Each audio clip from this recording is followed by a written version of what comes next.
Hello again, everyone. I'm going to talk about how they're throwing gasoline on the fire. And stay tuned to have a very good passage to share here in a little while. I think it will really help. So I hope it'll be a help to somebody. But first, I noticed this. I meant to share this the last video or two, but last week, one day I went through that car wash, the drive-through car wash thingy, where you pay and then you go in and it's like a 3 minute car wash, and then afterwards you can drive over and park and vacuum out, your vehicle and all that. But when I was at the beginning of it where you pay first, it was card only. It would not let me pay with cash. And there were two young ladies there at the little stand there where you go first and pay for it before it lets you in. And they were like, yeah, no. I said, can I pay with cash? She said, no.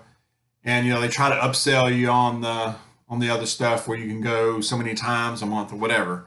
I just want the basic wash. It's $10 basic wash. So I pay with a card. I have to pay with a card. And then they ask you, do you want to tip the staff today? And I'm like, no, thanks. I just think that's weird. I mean, have y'all experienced this? Now, in restaurants, I don't mind doing that, okay? Whether I'm sitting down or picking it up, I'll still tip restaurant workers. The staff there is different. To me, it's just different. I mean, at a car wash, at that kind of car wash, I mean, they're just standing there. I mean, if you were to drive my vehicle in for me and back out and vacuum it or something like that, that might be different. I would tip. I would tip in that case. I don't think that's happening though, of course. But I just thought I don't like being asked that. I mean, I said no to tipping. I mean, I'm paying $10 already for a basic wash. Uh, I don't. Now I wonder, is the wash going to be okay? Are they going to put it on some setting because I didn't tip? Are they going to, I don't know. These things run through my mind. Anyway, share what you think about that if you've run into that. Okay, to the subject matter here. Throwing gas on the fire throwing gas on the inflation fire for sure. Talk about taking the money and run. As you might know, the Senate passed this huge omnibus bill, if I can say it right. This 1.7 trillion behemoth spending bill. Now, the Senate had already passed it. The House just passed it this past Friday, right before Christmas. Quickly passed it, 1.7 trillion, and then fled for the Christmas break, of course. They were out of town right then.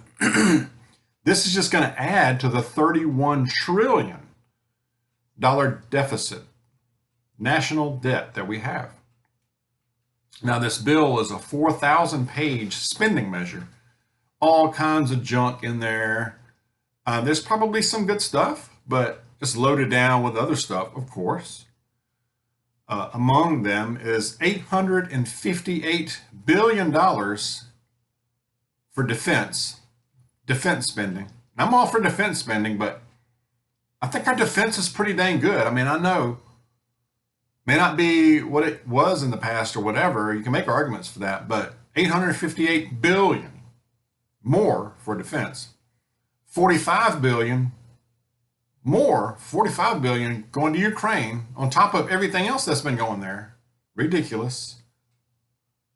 I mean, there's other crazy stuff in there. I won't bore you with all of it. But now, Nancy Mace, who is a Republican, I think it's a senator or Congress person, she said they're adding fuel to the fire of inflation, and I agree. Rand Paul, you gotta like Rand Paul. He said they're destroying the country. This is destroying the country. It's destroying our currency. I agree. Again, he called it toxic. The small number of Republicans were railing against this thing. Rand Paul was one of them. There were a few others. 18 Republicans in the Senate voted for this thing. Unreal. You can look them up, but among them is Mitch McConnell. Don't get me started on that dude.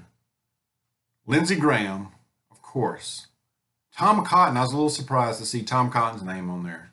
You know, 9 Republicans voted for it in the House. So they had help from the Republicans to get this thing scooted through. 18 Republicans in the Senate voted for this thing. They despise you as well, except for a few. 2 that I mentioned there a while ago and some others. It's just highway robbery, in my opinion. It's criminal. It should be criminal. Just add to an already big problem. They don't care. They don't care. They don't care about you either. They give a flip about you. Your best interest is no concern to them. No concern. All right. Pray for Buffalo and Western New York. Good grief. More snow is on the way to these people. They're finding people. They're finding people now. And they're going to find a lot more that have passed away. I mean, they got buried in snow. If you've seen the video and the pictures, it's crazy. I mean, looks like something out of Dr. Zhivago movie. You remember that? I know I'm going back, but back a ways on that. But it is scary stuff. I mean, they're finding people who have died in this thing in cars, who were stranded in cars, just got covered up in snow, whatever reason. I don't know if they ran out of fuel or whatever. Just got buried alive, basically. Unreal. That is unreal. They're finding them on the sidewalks, snowbanks. Can you imagine how many more they may find when it finally stops and melts, or dig them out or whatever? Crazy. It's just tragic. I think 18 so far is what I read last that they found so far. Probably a lot more than that in reality. And of course, looters are ransacking the closed stores, the stores that have closed because of this. Yeah. If looters are ransacking stores in the middle of a blizzard, I mean, can you imagine? I mean, this is in Buffalo, Western New York. So even in a temporary SHTF, without rule of law situation, look how quickly the looting starts. Can you just imagine if the weather was fine and we had a without rule of law situation, how quickly that would start? So, yeah. So let's not stop on prepping. Preparations. Your vehicles, especially, depending on where you live, it's different, of course. You live up north, you guys, I know, for the most part, you probably prep. Your vehicles are prepped well. Even if you live in the South, even in South Georgia, St. Mary's, South Georgia, you can't get any more South Georgia before you get into Florida. But I saw where St. Mary's had this huge water fountain outside one of the churches. I think it was a church or the government. I can't remember what building it was iced over from this winter weather, the cold that came through the last few days. It was just big ice ball, this water fountain. Even into Florida, I know they had freezing temperatures too. So no matter where you live, prep your vehicles, especially if you're taking a trip, you're going to be out a while. You're traveling at night or early morning or anytime, really, heck, for that matter. Okay. I have a good passage.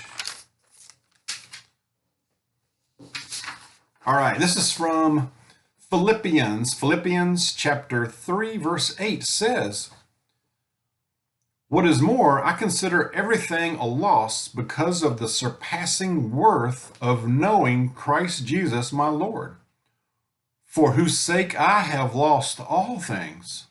I consider them garbage, that I may gain Christ." How about that?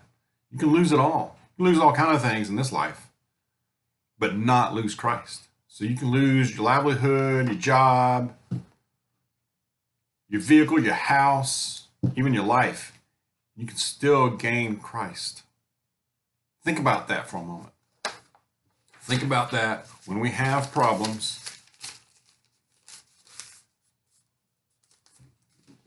Hope that helps somebody. Share your thoughts. Let's take care out there. Be aware. God bless you. I will see you soon.